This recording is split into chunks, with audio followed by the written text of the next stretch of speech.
So AJ is no longer going to be taking on Daniel Dubois. That's what it looks like. It's going to be. That's what it looks like. It's going to be taking place. It looks like Daniel Dubois is going to be taking a different road. I think the issue likely here was, Daniel Dubois is looking to sort of. I think it's going to be a 5v5 card in February in Riyadh season out there in Saudi. AJ is not likely going to be ready, or well, that's what's buzzing around, that he's not ready to sort of get in that shape or go through another camp in that short space of time to go fight Daniel Dubois again. So it looks like Daniel Dubois wants to go out. They're talking about Daniel Dubois fighting maybe Joseph Parker. There's a few other names that are sort of floating about, but it seems that like the main sort of headline has been like he's interested in fighting Joseph Parker. So we're gonna have to wait and see what happens with that one. But before I jump into it, man, be sure to like my video, share my video, drop your comments in the comments section below. Hit me up on Instagram at official KO Boxing Vibe and X at KO Boxing Vibe 1. So yeah, let's jump into this one. Anthony Joshua. What is going on? What is he going to be looking to do, in 2025? Is he going to still be looking to take on Daniel Dubois? Is he waiting to see what's going to happen with Alexander Usyk and Tyson Fury? Is he waiting to see if Daniel Dubois actually if he keeps that belt? Maybe is Dubois going to end up losing to someone and AJ challenge someone else for the IBF? It's going to be very interesting. There's a lot of chess pieces in the heavyweight division, but as of now, it doesn't look like Anthony Joshua's going to be taking that immediate rematch against Daniel Dubois, and I don't think he should, because he basically, it's not even like he basically, AJ got laid out by Daniel Dubois, and I just don't think jumping into a fight against someone that's a younger, fresher fighter that's taken obviously less punishment over the years. AJ's been in many wars. He's fought. People forget he's fought Alexander Povetkin. Obviously Usyk, Andy Ruiz, Vladimir Klitschko, Joseph Parker. Takam. Remember that fight where Takam came through on short notice. That was an interesting fight as well. Dillian White. He's fought Dillian White as well. That's another one. So Anthony Joshua's been in a lot of tough fights, and now Daniel Dubois has been knocked out. So it's always a risk of, like, obviously if he goes back in there with Daniel Dubois, there's a very good chance he could get stretched out or laid out again by Daniel Dubois. And where would AJ go from there? So maybe strategically they're thinking maybe they want to fight the winner of Tyson Fury or Usyk, or if Fury was to lose, maybe that would still be a viable fight in the UK as well. So maybe they're just looking at other options just to see what's out there. Because obviously, if Daniel Dubois goes in there and knocks Anthony Joshua out even earlier than before, he puts a lot of other opportunities out there in a bit of jeopardy. Because how are you going to go out there and be selling Tyson Fury versus AJ when AJ got knocked out twice by Daniel Dubois back to back? So maybe these are things that they're thinking about. Even apart from Tyson Fury or even Usyk again for a trilogy, Deontay Wilder's still there as well. Deontay Wilder is talked about coming back. Wilder's come out with one of these, one of these, what do I call this one? Not motivational video, but one of these videos where he comes out, obviously trying to, let the fans know that he's still standing on business in the heavyweight division. He's still trying to register his mark. So could Deontay Wilder versus Anthony Joshua still be viable? I think so. It's a fight that was supposed to happen long time ago. With all those times when AJ Wilder was knocked out not knocked out Dominic, but yeah, that's even a time where he knocked out Dominic Brazil, knocked out Ortiz, and Ortiz won. That time when Wilder was firing on all cylinders, that is when Wilder was supposed to fight Anthony Joshua. Maybe if Turkey Al Sheikh and Riyadh season was around that time, that fight would have probably happened.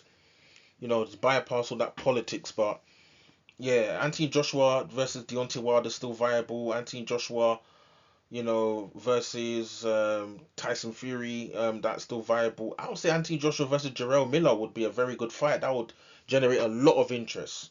Maybe that's something that they could look at, before maybe fighting Dubois again.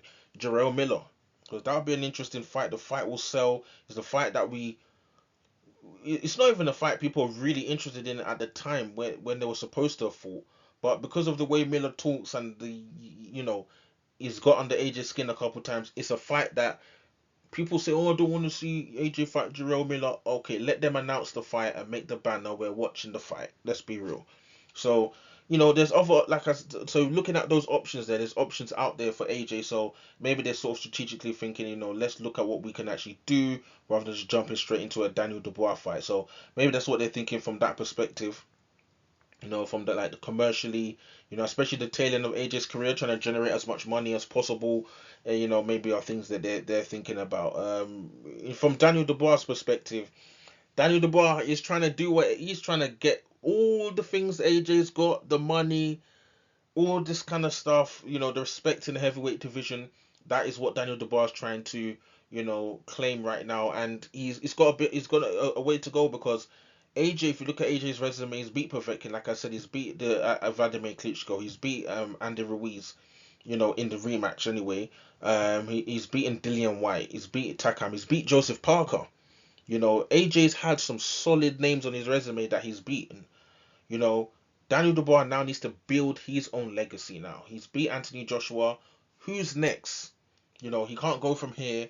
He's IBF. Martin Bakoli is lining up to be, mandatory for the IBF. You can't really go from here and then get knocked out by Martin Bakoli. Like, what the heck is that?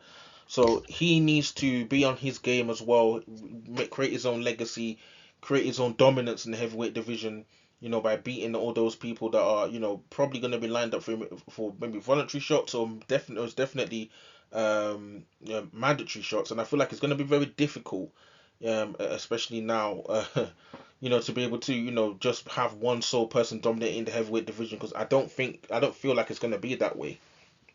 You've got and you got Dubois here. You've got other fighters. Wardley's coming through. Moses Itauma, trust me, he's going to be a big factor in the couple of years to come in the heavyweight division. There. Jared Anderson, I feel like he's going to make a resurgence himself when he got back in the gym and things in that sense. And Martin Bakoli, he's not playing. He's not playing any games. Martin Bakoli is definitely going to be still around, causing problems for a lot of these other guys.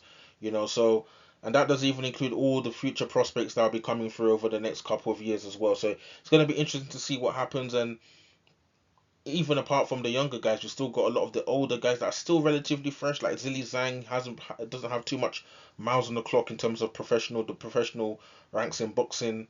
Which is why he's still doing well at 40 or 39 or 40, how old he is, more so than a Deontay Wilder. Because Wilder, over 40 fights, has been, especially those Tyson Fury fights, taking a lot out of him.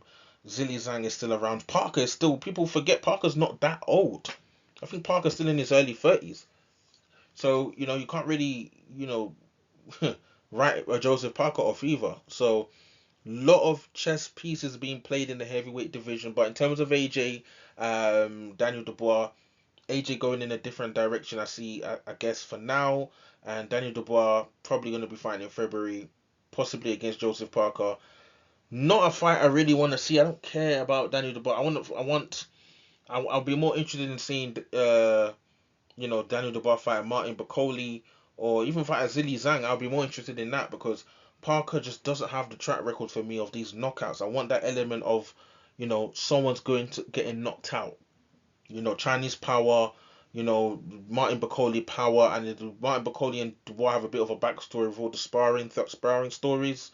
And Zili Zhang, we know when Zili Zhang lands is Chinese power. We know. So, and in terms of AJ, who do I want to see AJ fight? I want to see AJ fight Deontay Wilder. It's a fight that has been due to have happened long time ago.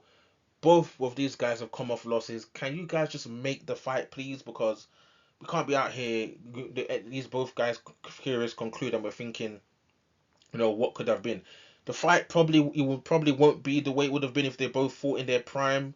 Like AJ, if Wilder had fought in his prime and AJ had fought before, he'd lost to that Andy Ruiz, in that first fight. But it's better late than never. That's a popular quote people like to say. So yeah, man, let's see what happens. Drop your comments in the comment section below. What do you guys think about Daniel Dubois? Who should he fight next? Who's what's the best opponent for him to fight next? For him to obviously, hopefully, for his sake, thinking, how long can he keep this IBF belt? Because fighting Parkers and Bacolis, those are minds all over the place in the heavyweight division. Where you step into the ring with the wrong person, you're no longer holding that IBF belt. And AJ as well. Who should he fight? What's his next fight he should take that's going to generate a lot of money? I think it's Deontay Wilder. What do you guys think? So again, like the video, share the video, drop your comments in the comment section below. Hit me up on Twitter or X now, a KO Boxing Vibe 1, and Instagram at official KO Boxing Vibe. Stay locked to everything KO Boxing Vibe. Cool.